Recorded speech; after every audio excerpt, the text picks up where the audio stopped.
Bismillahirrahmanirrahim. Assalamualaikum warahmatullahi wabarakatuh. Sebelumnya perkenalkan kami dari kelompok 5. Di sini kami akan mempresentasikan tugas besar web design yang telah kami buat yang bertema sistem informasi penjualan. Untuk anggota kelompok, saya sendiri Muhammad Akmal Hidayatullah dengan NIM 230102081. Nama saya Muhammad Nawal Baki dengan NIM 230102092. Perkenalkan, nama saya Novel Akbar Muhajib dengan NIM 230102100. Saya Abdurrahman Irham dengan NIM 23010204. Perkenalkan, nama saya Raihan Hafiz Putra Praitno dengan NIM 230102111. Untuk selanjutnya mari kita coba aplikasinya saja. Nah, pada aplikasi yang kami buat, pertama kita akan diarahkan untuk login terlebih dahulu. Jikalau kita tiba-tiba tidak mengisi data, lalu kita mengklik submit, maka akan ada validasi mohon lengkapi semua data. Contoh sekarang kita akan masukkan username, password, lalu submit.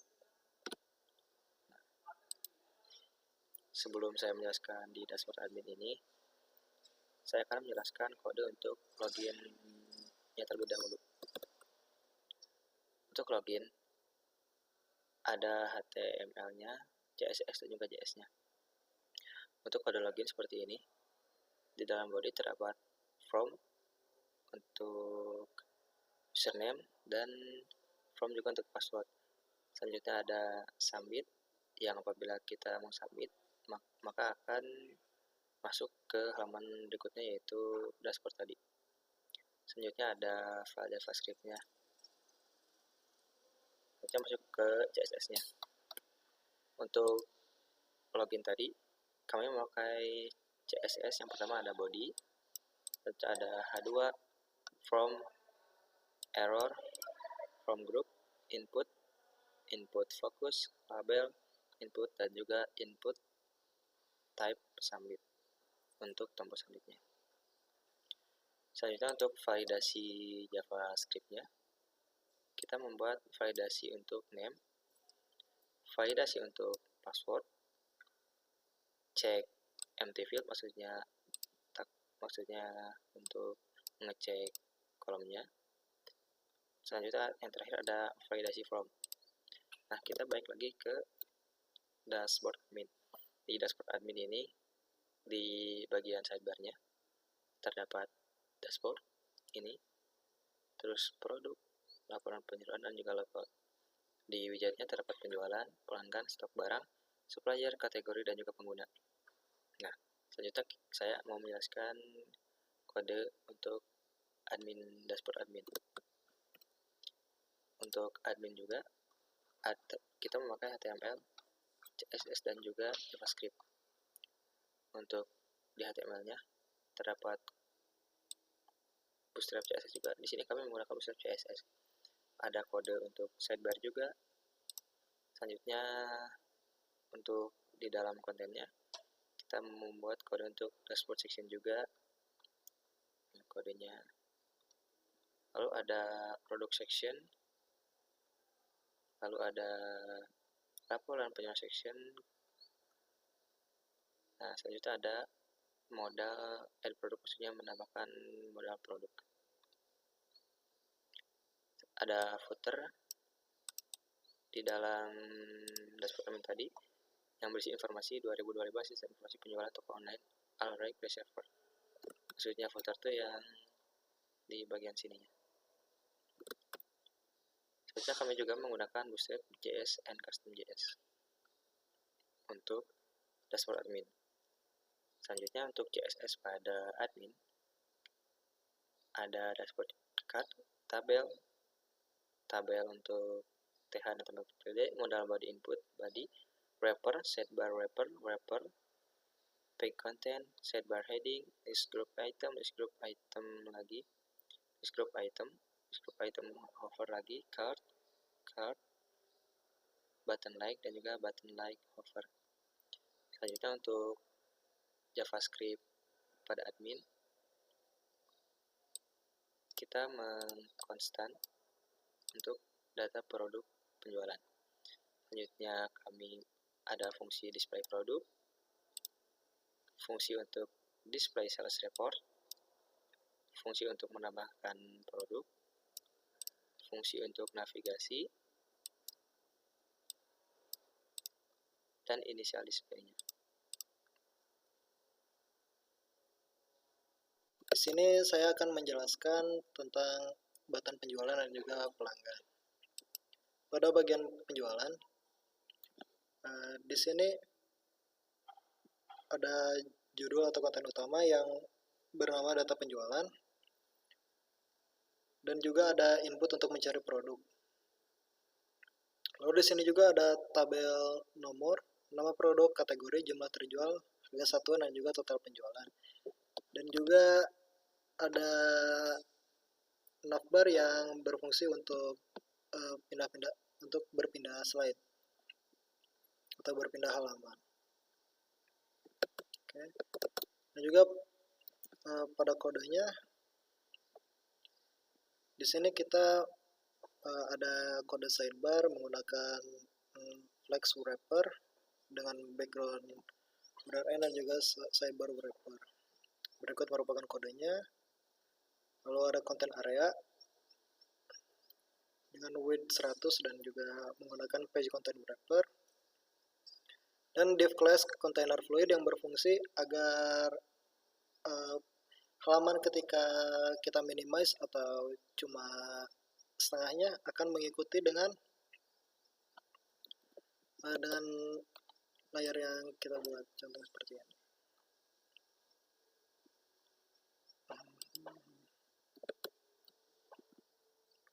Lalu di sini ada dashboard section yang menampilkan data, yaitu ada nomor, nama produk, kategori, jumlah terjual, harga satuan, dan juga total penjualan. Ya, dan di sini ada data-datanya, ada kaos polos, headphone, custom, dan lain-lain. Oke, di sini juga ada fungsi untuk page navigation example untuk melakukan navbar alis yang bagian ini. Ini untuk produk section, yaitu nomor, nama produk, harga, dan juga aksi. Untuk laporan penjualan nanti akan ada di tabel selanjutnya, yang tidak akan dijelaskan oleh saya sendiri. Dan juga ada JavaScript dan juga Bootstrap yang berfungsi untuk fungsionalitas tambahan. Dan juga kami menyertakan JavaScript untuk Bootstrap dan script custom di bagian bawah, yang akan mendukung berbagai interaksi dan juga animasi yang diperlukan jika ada. Lalu yang keduanya ada bagian pelanggan. Oke.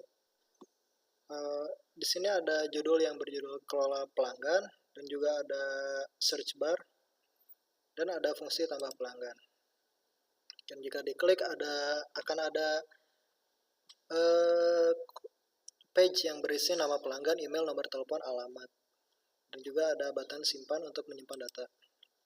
Dan juga ada tabel nomor, nama pelanggan, email, nomor telepon, alamat, dan juga aksi. Dan ada button edit dan juga hapus. Serta ada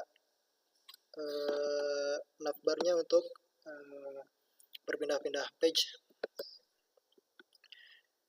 Di sini ada tombol tambah pelanggan. Kita menggunakan button class, button primary, dan database tanggal modal. Dan juga pada tabel pelanggan di sini kita ada kolom nomor, nama pelanggan, email, nomor telepon, alamat, dan juga aksi. Seperti ini.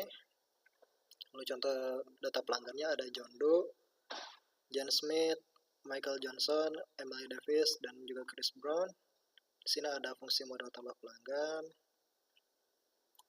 Ada dari add customer modal, terus customer name, email, phone, dan juga customer address.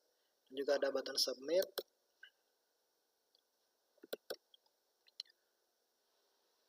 Dan juga ada modal edit pelanggan. Dan juga ada modal bootstrap yang berfungsi sebagai elemen pop-up yang digunakan untuk menambah atau mengedit data pelanggan. Modal juga diatur dengan atribut seperti data bias toggle modal dan juga memiliki form yang memanfaatkan validasi HTML bawaan. File HTML ini juga dihias menggunakan style2.css dan juga file tambahan script2.js yang di sini filenya. Style2.js dan juga kode ini dirancang responsif menggunakan Bootstrap sehingga tampilan menyesuaikan berbagai ukuran layar, baik di desktop maupun perangkat seluler. Di sini saya akan menjelaskan pada bagian dashboard untuk bagian stok barang dan juga supplier. Nah, dari stok barang, jika kita mengklik view details, akan diarahkan ke dalam stok HTML. Nah, di dalam stok HTML ada beberapa button, yaitu button tambah barang dengan modal tambah barang, lalu tombol edit dan juga tombol hapus. Untuk tombol edit dan tombol hapus belum ada modalnya. Selain itu, di sini juga terdapat tabel dengan header, nomor, nama barang, kategori, jumlah stok, harga, dan juga aksi. Nah, di sini juga terdapat terdapat 10 data. Jadi langsung saja kita ke codingannya. Oh, di sini juga ada text field yang fungsinya untuk mencari barang, tapi karena ini hanya dummy, jadi tidak bisa digunakan. Begitu juga dengan tambah barang. Misalkan kita mengisi nama barang, tapi kita coba dulu kosong. Nah, di sini akan ada notif please fill out this field, atau artinya silakan isi dulu field ini. Misalkan tapi misalkan jika kita juga menginput namanya dengan benar, misalkan nama barangnya kalkulator, lalu untuk kategorinya alat kantor, jumlah stoknya misalkan bebas 15, dan untuk harganya 80.000.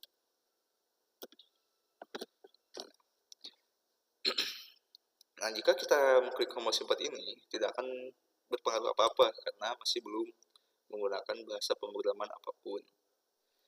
Di sidebar terdapat 2 button, yaitu button dashboard untuk kembali ke halaman dashboard dan juga halaman logout. Nah, jika logout ini diklik, maka akan diarahkan ke halaman login lagi. Nah, kembali ke stok barang, lanjut saja kita ke codingan dari stok.html. Nah, di sini ada beberapa class dengan ID wrapper, lalu ada sidebar wrapper. Ini fungsinya untuk nanti diterapkan ke dalam CSS.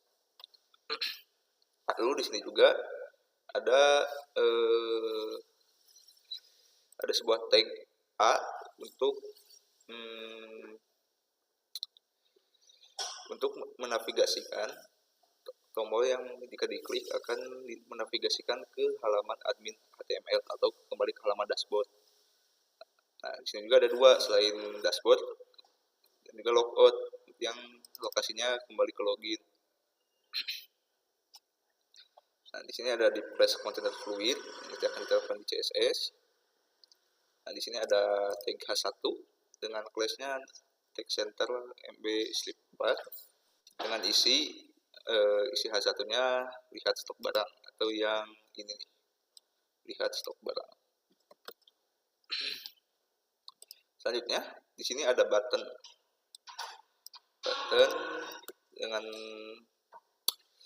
dengan modal.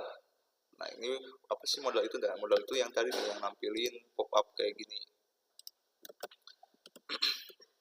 dengan keterangan tambah barang. Lalu di sebelahnya ada text field atau input type dengan tipe teks. Nah, ini fungsinya seperti tadi yang saya katakan untuk mencari barang, tapi masih belum bisa digunakan. Lalu selanjutnya ada di kelas tabel responsif. Ada tag tabel dengan class tabel strip, tabel border. Nah, ini bawaan dari Bootstrap agar responsif dan temanya gelap.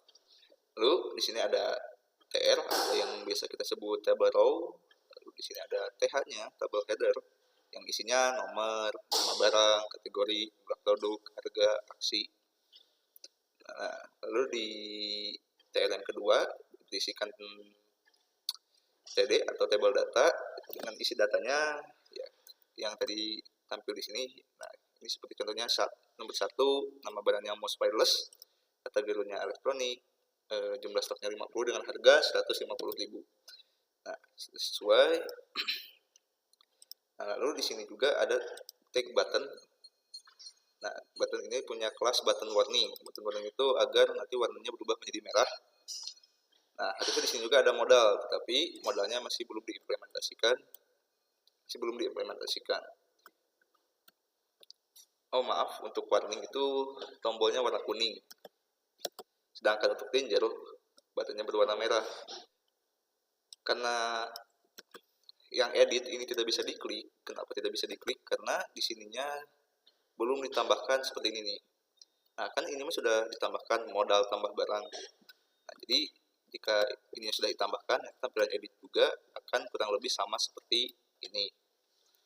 Tapi karena belum ditambahkan, jadi ketika diklik tombol edit tidak akan memunculkan pop-up atau tampilan apapun. Nah, jika ingin ditambahkan, mungkin tinggal di bagian formnya tinggal modifikasi saja sesuai dengan data yang ingin diedit.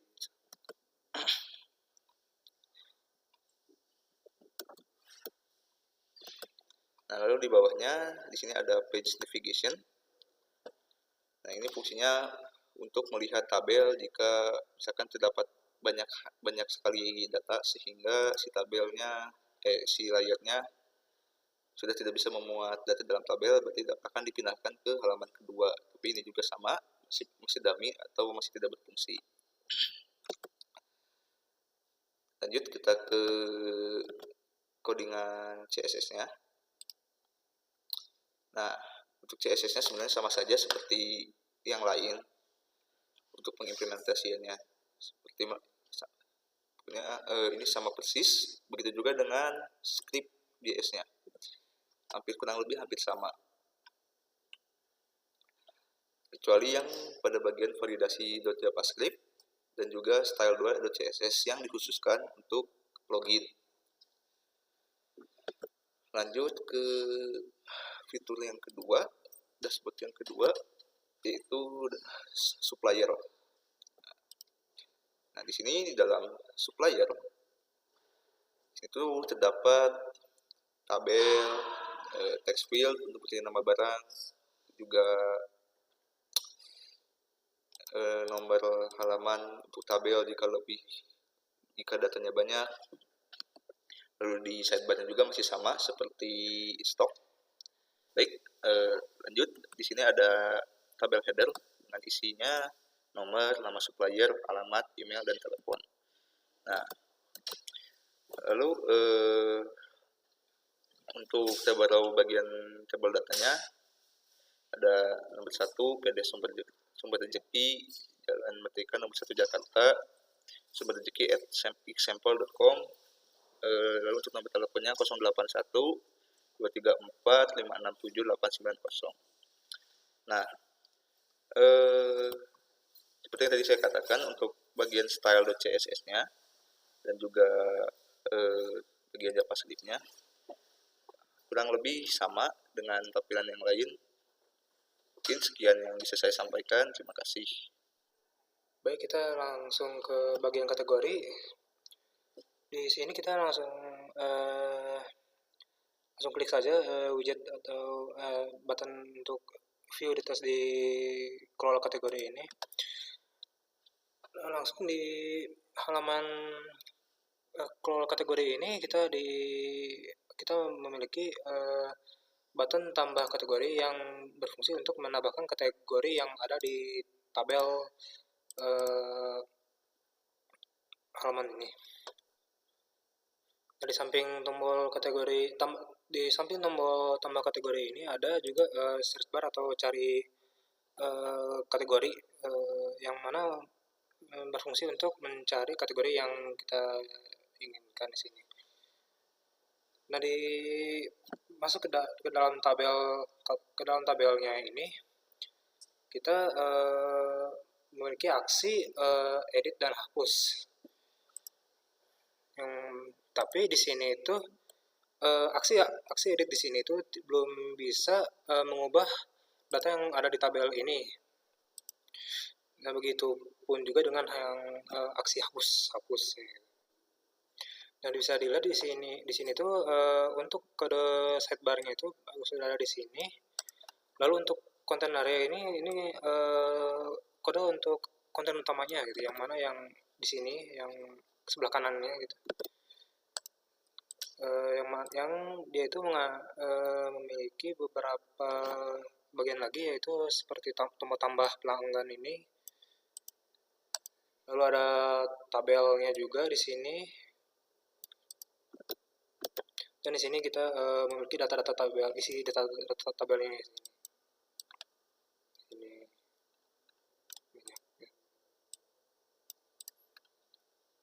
Lalu juga ada menu tambah kategori. Ini juga modal edit yang mana belum bisa berfungsi secara penuh juga. Baik, lalu sekarang kita masuk ke bagian widget pengguna. Kita langsung masuk saja ke dashboard penggunanya. Kita punya tombol tambah pengguna di sini yang mana berfungsi untuk menambahkan data pengguna, tapi tidak bisa berfungsi juga. Di samping kanan ini ada search bar atau bar untuk mencari data pengguna yang ada di tabel pengguna ini. Nah, di tabelnya ini ada tombol aksi yang mana tombol tersebut ada edit dan hapus. Namun dua aksi tersebut juga belum bisa dijalankan atau digunakan. Baik, langsung masuk ke kodenya saja. Di sini seperti yang lain juga ada sidebarnya. Lalu di sini baru masuk ke konten utamanya, konten area yang memiliki beberapa bagian juga atau fungsi seperti tombol tambah pengguna dan pencarian di sini. Lalu ada tabel data pengguna yang mana tertera di sini juga. Dan contoh data pengguna ini, isi data pengguna ini diisi di sini. Dan ya, sudah.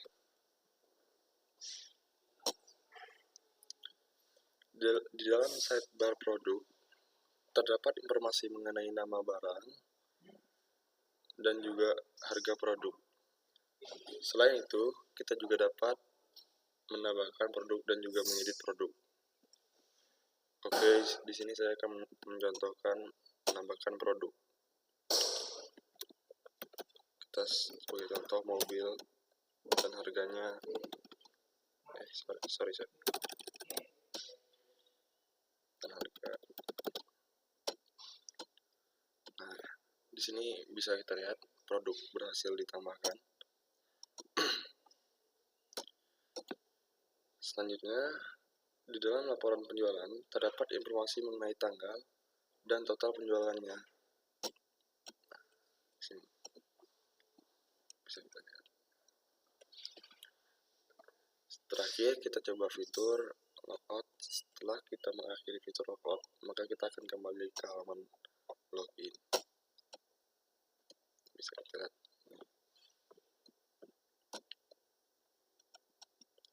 Oke, terima kasih.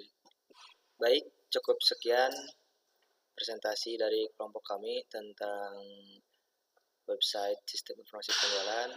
Terima kasih. Rabbana atina fid dunya hasanah wa fil akhirati hasanah wa qina adzabannar. Wassalamualaikum warahmatullahi wabarakatuh.